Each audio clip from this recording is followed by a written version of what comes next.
Hello, everyone. Again, as Mark said, my name is Nick Farina. I'm the CEO of EeroQ, and today we're going to cover two things, which are, let's get this going here. Okay, that's went to the end. All right, so Mark, are we good? Screen share good? Yeah, all okay, good. Great. So this presentation will cover two different things. The first, given that I saw that there were a number of great technical presentations for this meetup, I'll do a very brief overview of what EeroQ does. And then after that, we'll get to the heart of the presentation and a topic that is of great interest and importance, I believe, we all believe, which is the ethical aspect of quantum computing. And particularly in two things. Number one, why we think it's something that folks should be thinking about now, even though many folks would perceive it as being early, which it is. And then number two, what are the types of frameworks that we might use to evaluate it? So just by way of introduction, I came to quantum computing from the software side of the world without having much experience in hardware. I am a software founder, an investor, and in 2016 founded EeroQ with one of my closest friends, who's a professor and still is a professor at Michigan State University. And the idea behind EeroQ is that there is a way that we found to build quantum computers using electrons and helium, which is a qubit pathway that would offer unique benefits among other pathways, and we think could be an excellent viable qubit candidate. At the same time we started EeroQ, we realized that if we're going to build a technology that we think can be impactful and powerful at the level that quantum computing is, we ought to also think about the ethical implications of it. I just realized this is January 4th, 2020, and the last thing I want to do is have people live back in 2020. So I apologize for that. This is definitely 2021. You're not having some weird version of Groundhog Day. So to kick off, what makes a powerful quantum computer? Our argument is that a powerful quantum computer will have at least four factors: long coherence times, fast gate speeds, highly connected qubits. All-to-all is one way to describe this. We like to avoid saying all-to-all because it's very difficult to determine if every single qubit in an all-to-all system is connected. So we just say highly connected qubits. And of course, scalability of the system. It's great to do single qubit gates, to do 2 qubit gates and see what you can play around with. But ultimately, if you want to solve these major problems, we need systems to scale. So below, you'll see a quick diagram of electrons and helium, different levels, which we commissioned from an artist who's also a PhD student in quantum information. And in the first picture, you can see the general setup from a distant perspective. And like other pathways, this has to be done at ultra low temperatures. So we do our chip design within a fridge. And the electrons live inside the sample cell. The second illustration is the electron floating on superfluid helium. And so what's really neat about the behaviors of electrons and helium is that at superfluid temperatures for helium, you can hover the electron a few nanometers above the helium, and it exists in a vacuum. And the electron is actually attracted to its image beneath the surface of the helium. So you have a really strong attraction beneath the helium. And the third picture here is an example of the chip design where we have the single electrons live within microchannels, and the electrodes separate them. And some people say this looks really simple, and the great thing about the system is that it is. This is simply a system where we have these electrons floating above liquid helium in vacuum, and that forms the basis of the system. So it's a really pure and really clean system, which is one of the reasons that we like it. Here are a few other reasons that we like it. The electrons in helium can offer extremely long quantum coherence, and this is really just because helium is a nearly perfect substrate. Again, you just have superfluid helium. The substrate we use beneath that can be generally a sapphire. So the lack of charge defects is really one of the key reasons that the system offers this long quantum coherence. The gate speeds are very, very strong because of the Coulomb interactions. And the gate speeds for many different quantum systems, they vary, but generally fast gate speeds along with all-to-all connectivity is a pretty rare combination. So again, we hedge all-to-all a little bit. But the benefit number 3, which we share with ion traps, is having highly connected qubits. And this is, of course, very helpful as you look to scale a system, because as opposed to doing next neighbor, you can simply connect all of your qubits in a system and scale up a little bit more easily. The system is naturally scalable simply because of the small size of electrons. So you're able to put a lot of qubits in a relatively small area. One of the neatest ideas that we've had in the system is the ability to use multiple qubit states in each electron. So you can actually use computation and memory can both be done with single electrons. And this is a concept that has been thought about since the late 1990s. And one of the folks who proposed this was Phil Platzman at Bell Labs. Another one of them was Mark Dickman at Michigan State University, where our effort is co-located with. And people say, well, if this has been thought about for so long, why hasn't anyone built a quantum computer of this yet? And the reason is that essentially that we didn't have the materials to put the system together. Even if the theory had been thought of for many years, you needed the electronics that we now have at high frequencies. You needed efficient nanofab at small scale, which again we always had. Nanofabrication systems, but we did not have the off-the-shelf equipment that we now have, such as particular on e-beam lithography, to make the system a reality. And we also didn't have, we mentioned hybrid quantum systems. The way that we control this, which we'll get into here, is circuit quantum electrodynamics. So we're actually controlling these in the same way that one would control a superconducting qubit. And I'll get to the diagram of control and readout in a second. But again, hinting at the simplicity of the system, EeroQ's chip is simply, again, a layer of sapphire, superfluid helium. And then above that, you have electrons, which we're able to control and measure using CQED.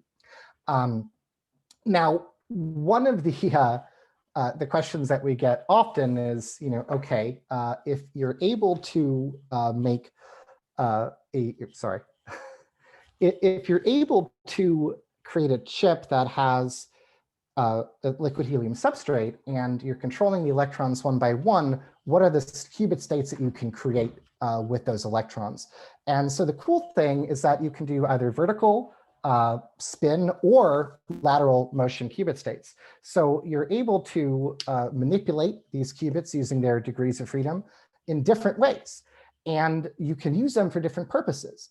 So the spin state, for example, has incredibly long coherence. And this is not in a computation context, but Dave Schuster's lab at UChicago has done work with the spin state of electrons and helium that you can essentially keep them alive for as long as you want. The lateral motional states also can be used for quantum computing. The vertical motional states can also be used for memory. So you have a lot of different ways that you can use and manipulate these qubits. Why is my, I'm not getting to the next slide here. Okay, there we go. Didn't want to download. So in terms of how we can manipulate and control these qubits, we have essentially 4 easy steps, as we like to call them. So you create these microchannels, and this is where we can trap and store these electron qubits. And the second part of this is to do control and readout.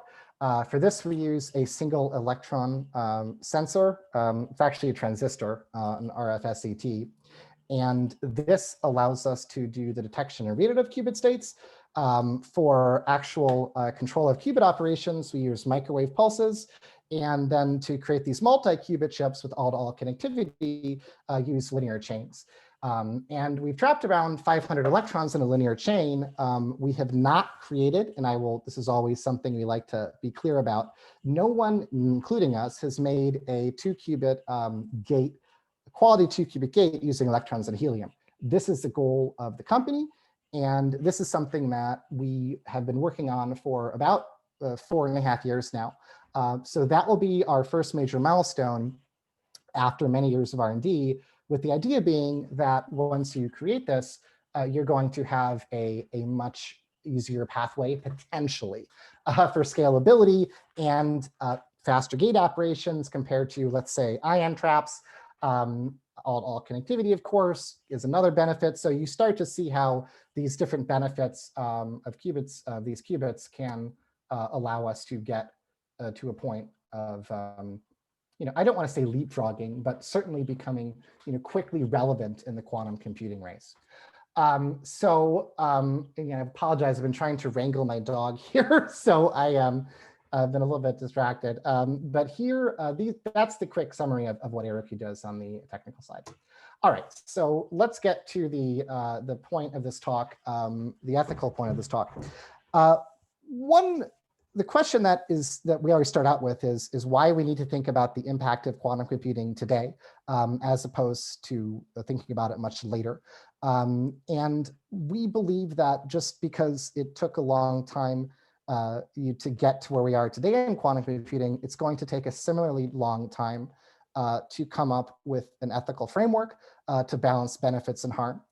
And if you wait until fault tolerance hits, it's probably going to be too late to come up with an ethical framework for quantum computing that can have any type of teeth to it, because we don't want to simply have a bunch of great things written down on paper that don't have an impact on the actual technology and development. We want to actually come up with frameworks in advance that will allow us to think about how quantum computing can be used both on the positive side and the negative side, and think about ways that this might be, essentially controlled, right? Not show anyway. Great. I have a bit of an issue with this, this slide doesn't want to come up with, but there are many different areas that quantum computing on the long term will be disruptive for. And I want to qualify this by saying we are absolutely thinking about the long term here. We are not trying to hype quantum computing up and say that, oh, over the next 1 or 2 years, we're going to revolutionize the financial world, or revolutionize defense, or God forbid, break RSA. These things are probably, we don't know, but they're probably quite a bit in the future. RSA certainly is quite a bit in the future. We're not quite sure what the first applications of quantum computing may be. Low-hanging fruit is generally thought to be potentially in the financial world, drug discovery perhaps as well, and around computational chemistry in particular could be a good early use case. There are firms whose entire life's work is to think about what these early use cases might be. But I would think that for most of the folks here today, we could agree that quantum computing is going to have an impact eventually on a lot of different industries. So this slide is not to belabor that point, but simply to give the idea that there are many different areas in which quantum computing will have an impact. And if we think through these applications one by one, we have to think through what's going to be the positive and the negative impacts of each one. Okay, this slide is not showing up, but I'm having some image issues here. This slide is essentially going over the first, second, and third order effects of all the different applications of quantum computing. So what our perspective is that And what I'll give you the image here is supposed to be essentially a diagram of the different, you have one effect for the first order, and then the second order effect of a decision has essentially a tree of different impacts. And the third order has an even bigger tree of all of the impacts that have been splintering out from the first decision.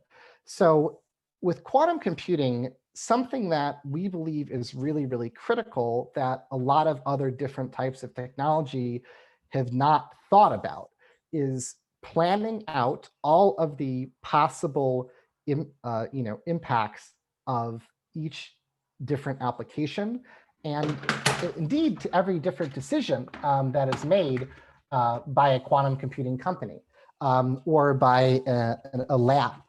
You have to think about, what is the first order that's going to happen, what is the second, and what is the third.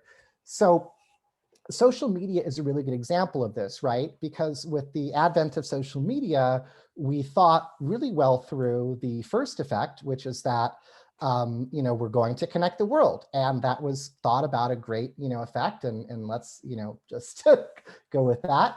But what hadn't really been thought through is what are the second and third order effects, and we're now feeling those, which is that this connectivity that the world has now experienced has in many ways turned negative, and it's given everyone a microphone, whether or not they are actually an expert or whether or not they deserve it. And this has created, great strife globally. I mean, in the case of Facebook, it's arguably even, led to genocide in some areas. So these are different effects of technologies that weren't really thought through. So you think with quantum computing, you have to think about, okay, if let's say that our application is providing, some type of advantage in financial algorithms, what are the follow-on effects of that decision? And these are a few of the key questions that we think need to be considered for the first, second, and third order effects of any application, right? So the first is access. So for any different quantum computing company or type of quantum computing platform, access is going to be very important. Quantum computing is something that is currently quite democratized, but long-term, we have no indication yet of whether or not it will be democratized. So education around quantum computing is certainly an important thing, but also the cost of quantum computing education and the services itself. So creating a quantum computing platform, whether you're building hardware, software, or in some cases both, you have to really think about the access that you're giving to others, which can be good or bad, right? Because access does not mean we don't necessarily want to have access being open to everyone, because there could be bad actors. So access is somewhat complicated because you want to allow the community has to be open, or at least in our opinion, it should be open to a wide array of people. But at the same time, we have to make sure that we are somewhat careful around bad actors who could get involved in the field. The second is cost. The barrier to entry, again, now for quantum computing is fairly low, but as we grow as a field, we have to think about what are the what are the cost barriers that we may be putting up for folks who want to get started with the field, and particularly for applications. What are the costs? What is the cost going to be to run an application? So for Amazon's new quantum computing service, if you actually benchmark how much it's going to cost to run some applications, running VQE can actually be about $1 million if you want to run certain types of quantum algorithms. And so this makes it prohibitively expensive for researchers.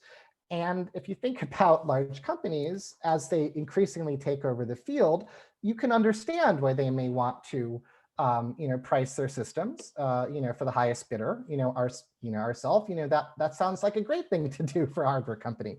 However, you have to think also about, what researchers now no longer have access to that technology, and what are the great things that they might have come up with. And also, what potential financial upside may be left if you are having a high upfront cost. So one way that we can identify this cost factor here is to basically say there's upfront cost, and then and if you can lower that, that's great. If you can't, think about ways to do cost sharing over time. Impacted applications. Again, this is one thing that we have found has been pretty sloppily done in many other areas of technology, is that there isn't a lot of thought given to even first order effects. So again, it's our belief that if you're building quantum technologies, you have to think about these different impacts. The third is the potential for regulation. So there's both a national and international regulation that is going to be coming for quantum computing. And just because it's not here already, certainly for folks that are building technology, you have to recognize that it's on the way. And this doesn't mean that we want it to be a barrier for innovation, but you have to think about, is the work that we're doing putting the field on track for more regulation, which could be a negative, or, and is our work likely to get either ourselves or other folks in quantum computing essentially, shut down? Because this is something that the government is looking at very closely. All governments, the US and others, they're looking at it very closely, and they're basically looking for excuses to create regulation in many cases. So it's our job as a community to be as responsible as we can in all decision making to avoid unnecessary regulation, and for regulation that is good faith and is necessary, because I do believe there is necessary regulation. You want to make sure that you're creating tech tools and services that are going to be aligned with the framework that's coming. Because if you're not, even on the profit side, you can, your company can quickly get into quite a bit of trouble. Distribution of the wealth creation.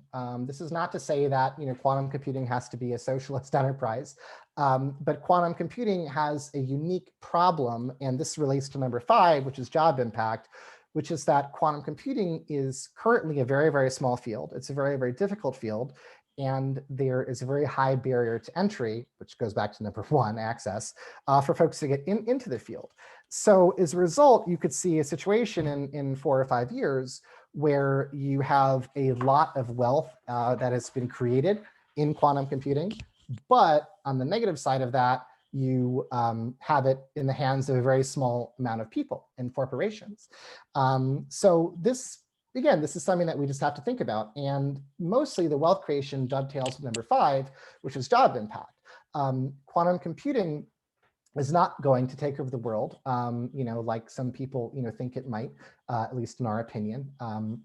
However, it could certainly power applications around artificial intelligence, particularly that could lead to a loss of jobs.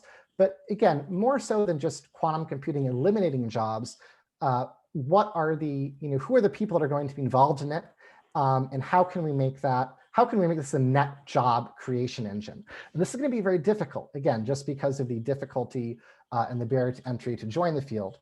So having thoughts around how we can help the job impact is going to be very important. I will say explicitly, I don't have any ideas for that now. We have spent around 6 months working on a project to figure out how this impact might be balanced. And there are no good answers so far. The answers have so far been simply that we don't know, and that we don't have a good idea yet about how to hedge job impact. So a lot of these we're presenting not to say that we have the answers, but to simply say, as folks involved in the community, we really have to be thinking about these. One idea that we have become very excited about is intentionally pursuing key social and profit-making opportunities for quantum computing. So quantum computing, if you go back to one of the earlier slides, you've got 8, 9, 10 different industries there, and many, many more that are not on that slide where quantum computing can have an impact. But those are not necessarily targeted, right? So if you want to think about the most ethical potential way to pursue quantum computing, which also would be quite profitable, one idea that we've been putting forward is to intentionally pursue the opportunities where we know quantum computing can have an impact and where it can benefit the largest numbers of folks in society. And again, we think this is a win-win because if we're talking about these two examples, for example, climate and drug discovery, we're talking about a huge amount of the population that is going to be impacted, and thus you're going to have many opportunities to make money. But you're going to be doing so in a way that is going to leverage the power of quantum computing in a way that can have the best possible impact. So climate solutions are one of these areas. There is an organization that I've been a part of for a while called Q for Climate.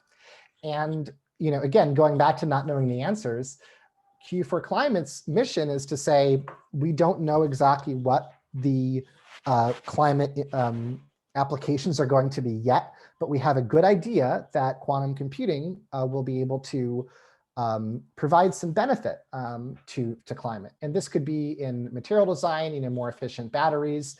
This could be in more efficient catalyst.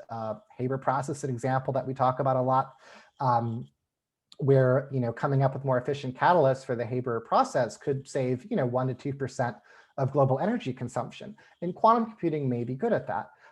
Targeted drug discovery, computational chemistry, bio, these are areas where quantum computing is thought to have be relatively low-hanging fruit.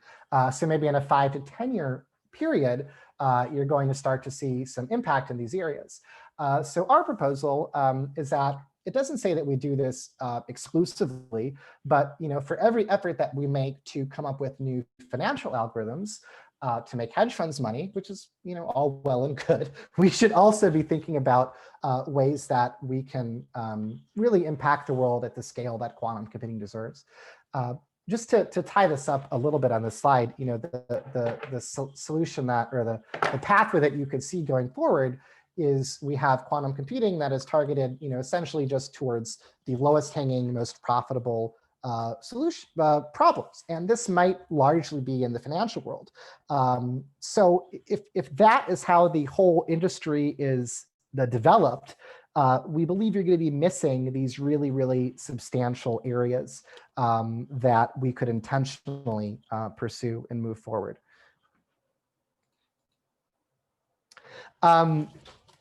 Again, image here didn't load on this slide. One last thing that I'd like to mention here, and before we open the floor up to a dialogue, which I think when it comes to quantum ethics, this is really very a conversational topic, is what is the next step here? And we believe, as Eric Schmidt noted at the Quantum to Business conference this year, that we may need a type of quantum Asilomar. So the Asilomar conference was a 1975 event where everyone who was working in the field of recombinant DNA got together. They had a conference at a hotel in California called Asilomar.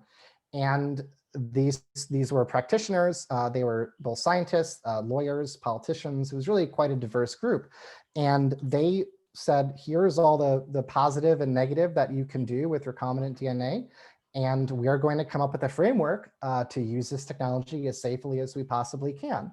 And these guidelines for the use of recombinant DNA have been in effect used ever since, and they have held up over the test of time. So we've thought about this idea for a while, and I thought it was great that at the Quantum to Business conference last year, Eric Schmidt said that we don't know yet what quantum is going to be good and bad for. It's early to say now what's appropriate and inappropriate, but we may need some type of quantum Asilomar to find out. So what we're proposing and have been in the process of organizing the groundwork for is having some type of an event where you have folks that are from multiple areas, not only quantum computing, come together and figure out, what are the different possible use cases here? What's appropriate, what's inappropriate? How might this interface with regulation, with job creation? and just think through, what are all of the applications here, and what do they mean for society? And this is something that we have not really done. They did have an Asilomar for AI, but it didn't really go anywhere.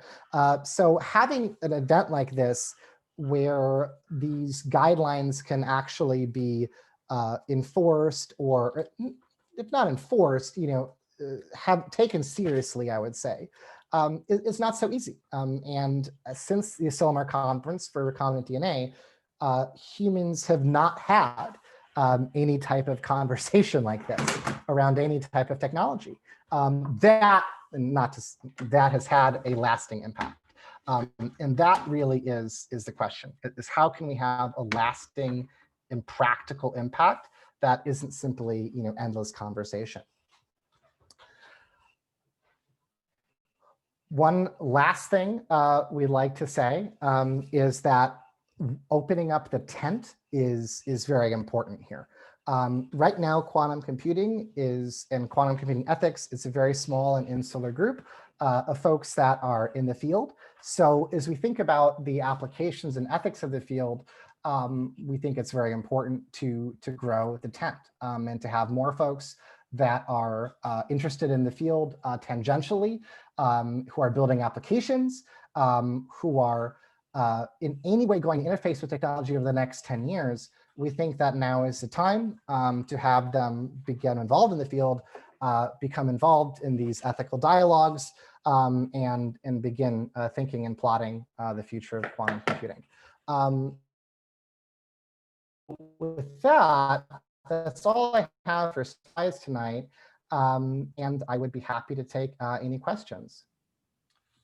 Super, thank you very much, Nick. That was great. And are there any questions from anyone? I think there's a lot of points to discuss here.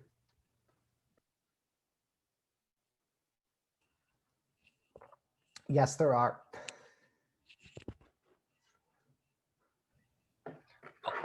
I'll ask one just to get started. So in terms of practical next steps, what do you think we can do in the short term to enable this, to be more conscientious about social responsibility?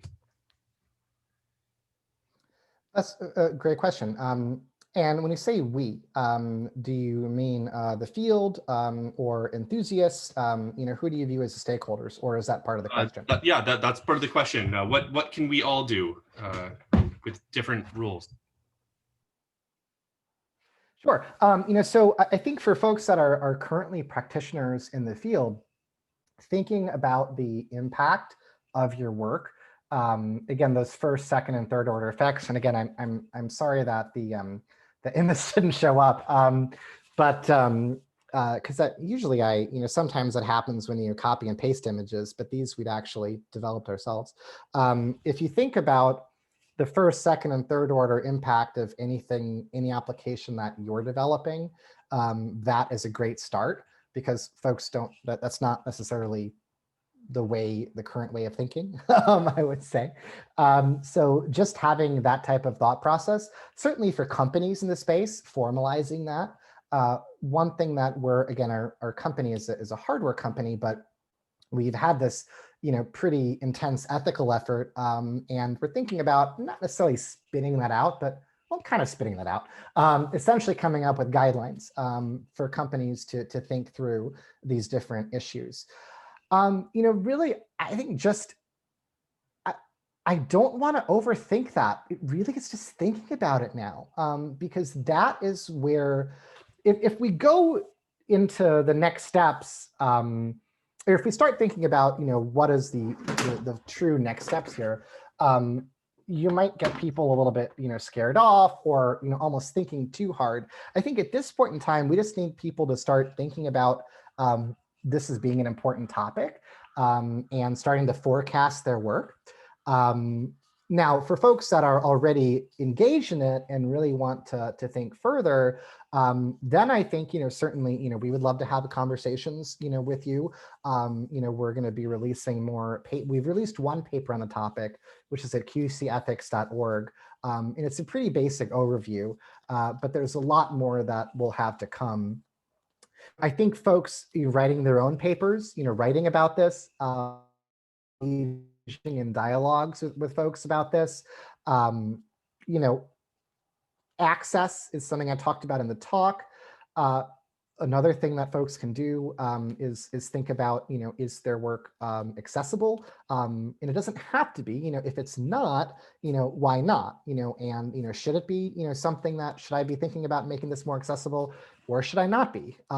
It's really just about thinking about it, which is, you know, which is not where we are today. You know, if we're in the early stages of quantum computing from a technical perspective now, you know, we're like 20 years earlier on the ethical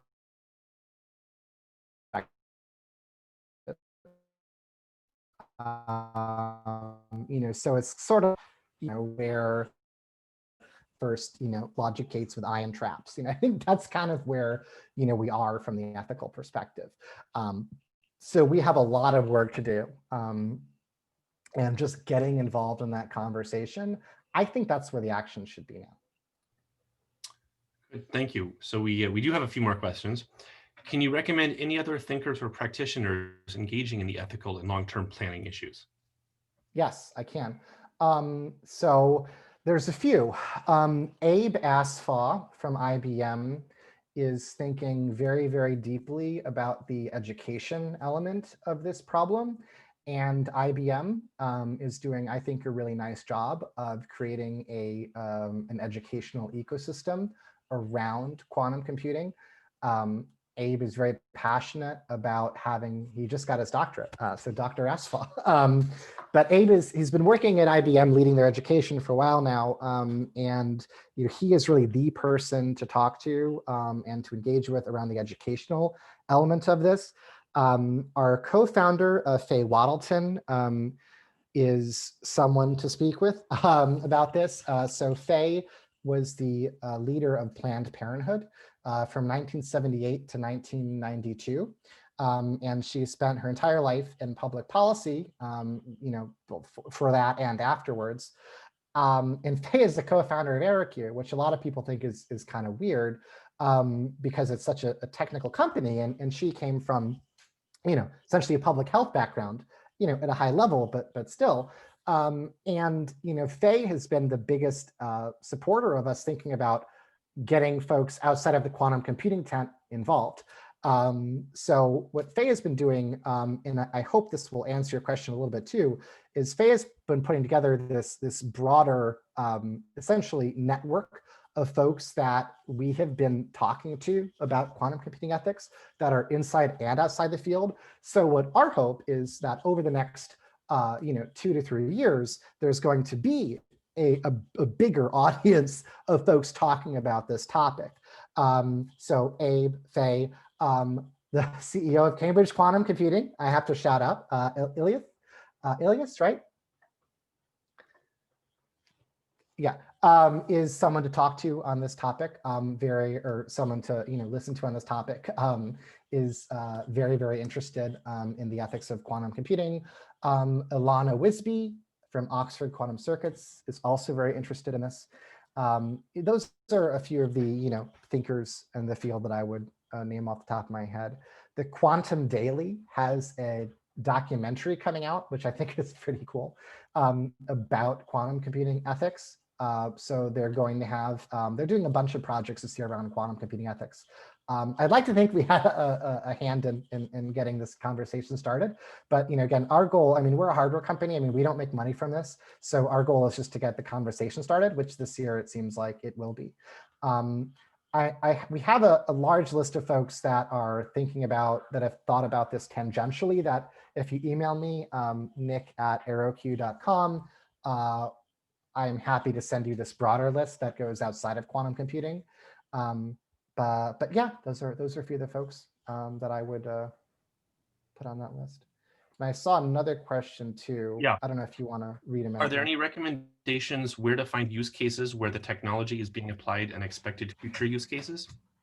Yeah, so this is the hardest part about this topic, because the thing about quantum computing, as anyone who works on the application side will tell you, is that it's non-trivial to just say, oh, this is what will quantum computing be good at. Here's an application, here's an application. You have to really do a lot of work. And to think through if something is, might be aided by quantum computation or not can take months. And so Cambridge Quantum Computing, just to support our host today, recently had a paper come out about quantum computing and natural language processing. And just in the paper is just tackling, is this even a possibility? Could quantum computers be good at this? They weren't, inventing. I mean, they got into some, ideas, but it wasn't saying, this is quantum NLP, we've invented it. No, it was just thinking about, is this something that might be good for quantum computing? The answer is yes. On the flip side, this very quantum famous teenager, I think is actually maybe a little bit older now, Ewan Tang, did work that suggested quantum computing actually might not be helpful for recommendation problems. So these are significant pieces of work here, just on those two topics.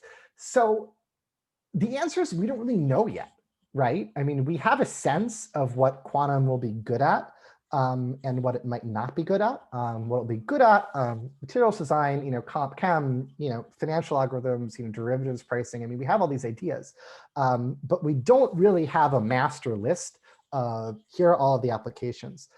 Now, if the folks that are the best at this are going to be the applications companies, so,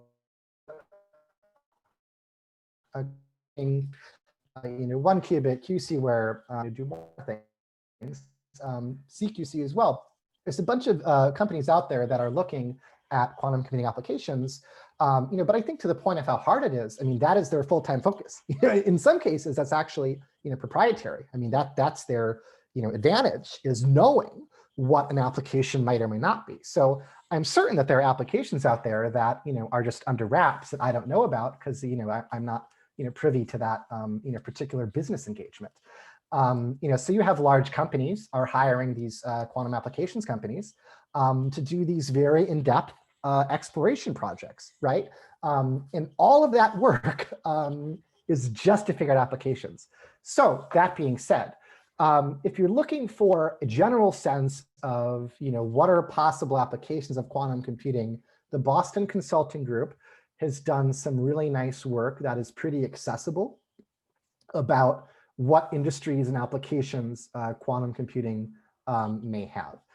So I think that's sort of the gold standard in terms of a accurate, not a science paper, so it's not super inaccessible, but certainly much better than what you're going to get in like science, popular articles. So I look at the BCG work. And really just staying tuned to the news because every couple of weeks we come up with new ideas and applications for quantum computing that then can be put into this dialogue, right?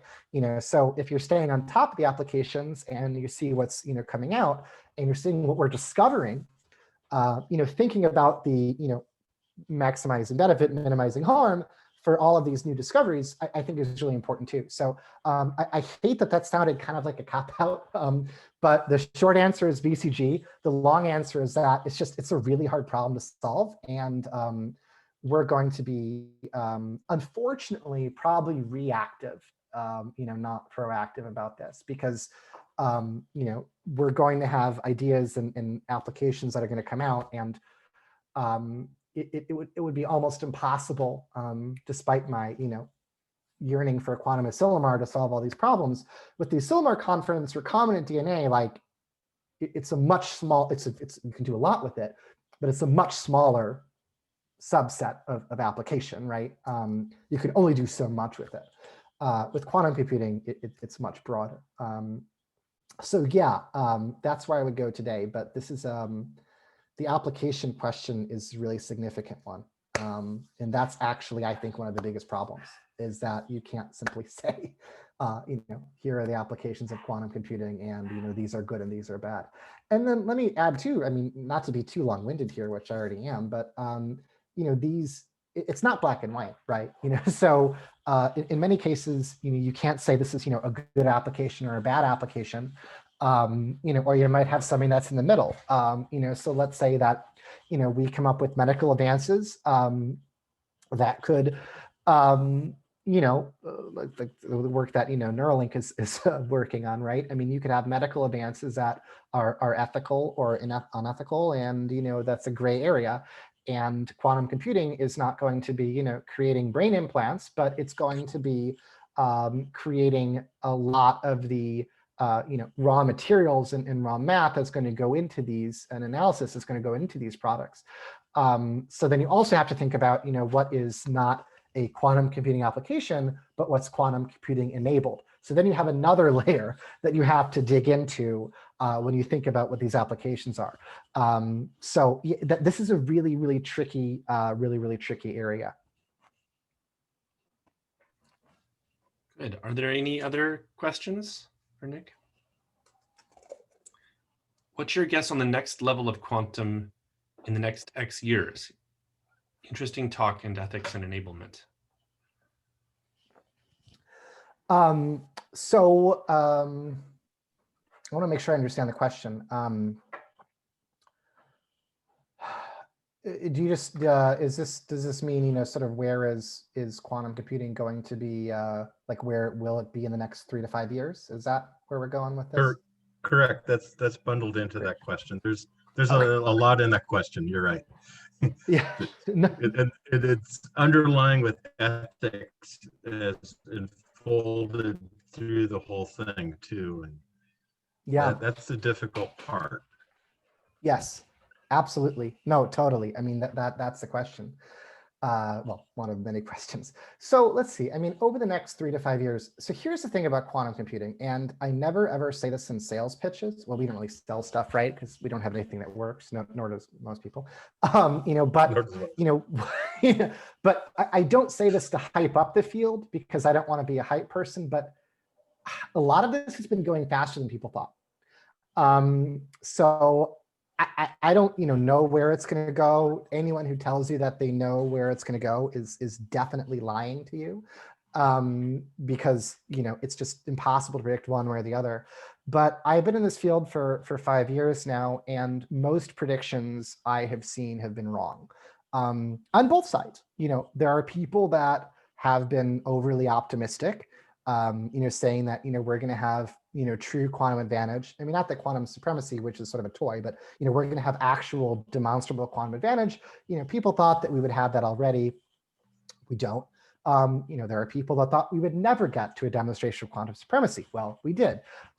So this is really, even the best experts in this field are often wrong. So it's super hard to say where it's going to go. But one thing I will say is that it's generally speaking, it's been going a little bit faster than people think.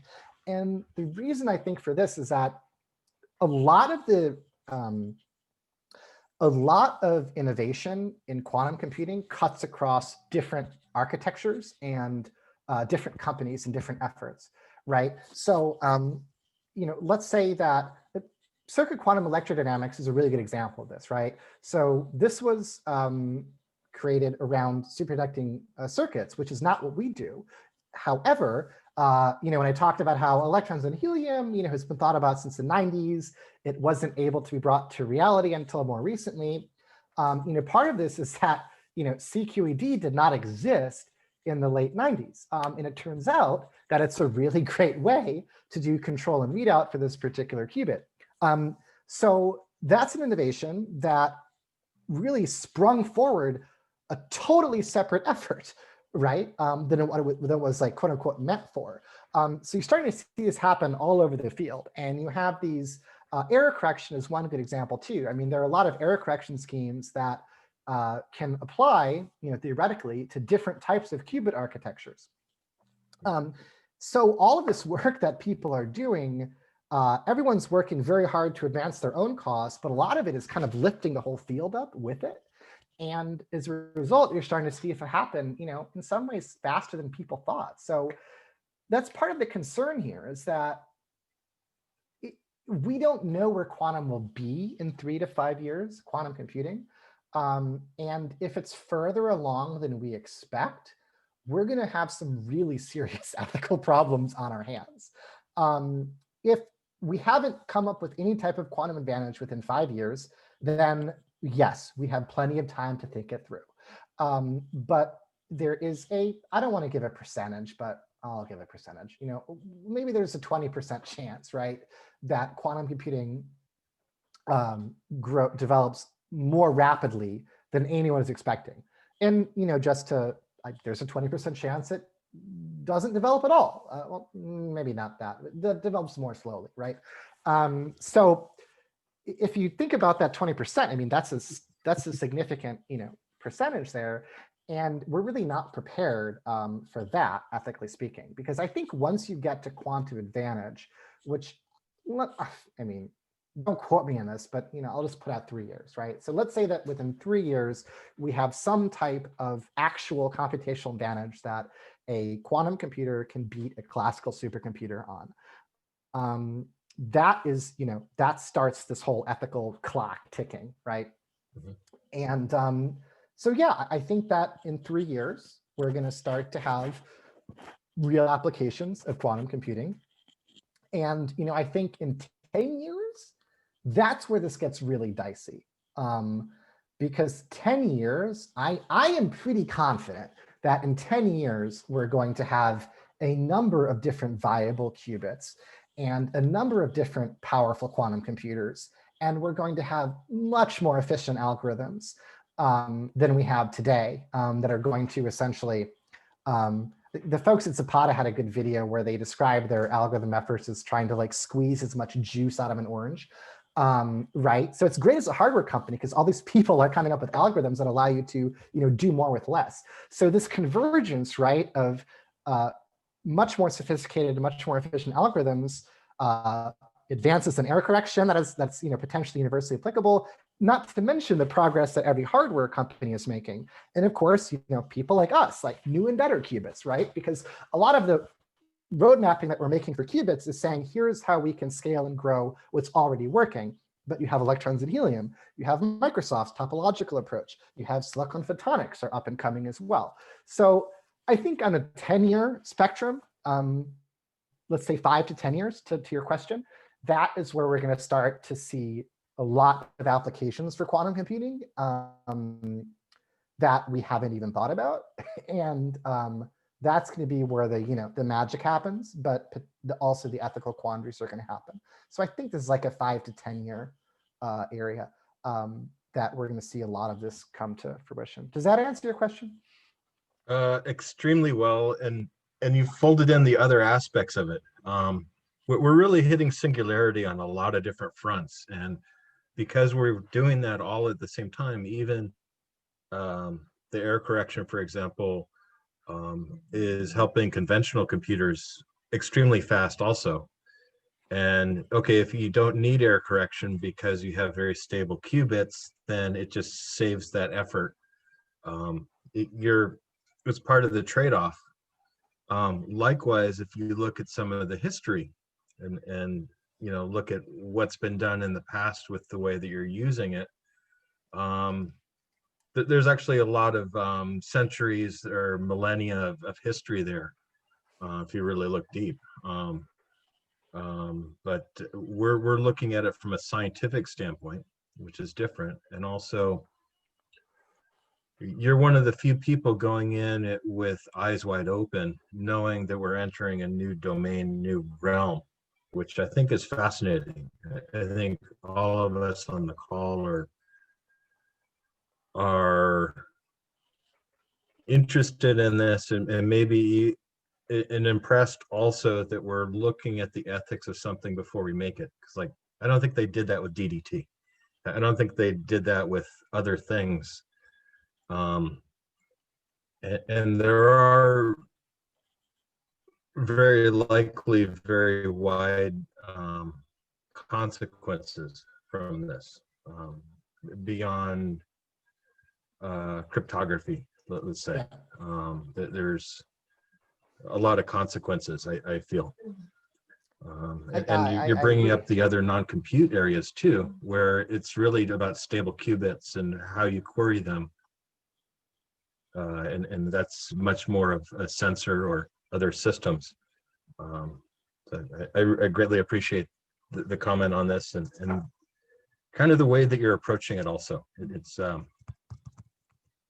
most chip companies, especially here in Silicon Valley where I am, they'll just start designing silicon, start designing wafer instead of, okay, what are we really trying to do?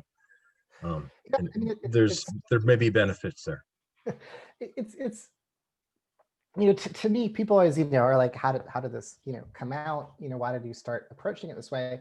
And the ethics really went hand in hand with the commercial value. They were not separate for us because obviously one reason that I was interested in this was it's like, wow, like if you can create a quantum computing chip that has that is defensible and novel and can potentially get to a form of advantage, then that's gonna be very valuable. And then I started thinking about why. It's like, well, it's going to be able to do all of this crazy stuff. And I'm like, huh, that could be a big problem. So it really came out of the commercial potential, just seeing how it could be commercialized. It's like, well, that can create a lot of problems. But also, even if you're, and this is something that we say a lot, even if you're the most diehard capitalist, this still matters because if you get yourself, and that's why I mentioned regulation, like if you lead the industry, if you do a bunch of bad stuff, then the whole industry is going to get regulated more heavily than it might have otherwise. And that's going to impact your bottom line too. If you create problems that, you start getting sued by various people, that creates a problem too. If you do a bunch of bad stuff and get negative publicity for it, that can really impact your stock price. Certainly with quantum computing, if you break the world, which, maybe in 20 years, the quantum computer would be capable of doing, that's not going to be great for your stock price either, because you've like crashed the financial markets. So, again, this is very long-term stuff here, but, even if you're thinking about it just from a profit-making perspective, this stuff still does matter. Obviously it's the right thing to do. But go ahead. Yeah. Adam, did you have something to add? Some of this is, I don't know if I'm stable here. Some of this is from history. Yeah. Like John,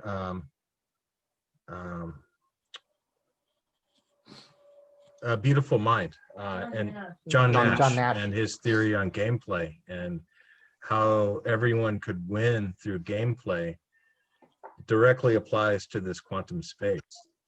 John Nash, yeah. And so you have to look at where's the win-win, or how's the best formula for the best ability to be subscribed to as many people.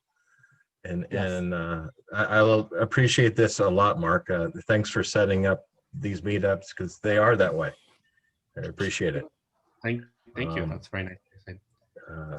And yeah, this is these are good questions to ask earlier rather than later, and to anticipate some of these questions, because Google and Facebook didn't early on. Well, they tried to. They said do no evil, and then I don't want to get too into that, but there's the foresight is very, I think, useful before we enter into it, especially with international constraints, international issues going. It's a very interesting time right now where things aren't quite running, and we're able to even see faces and recognize people.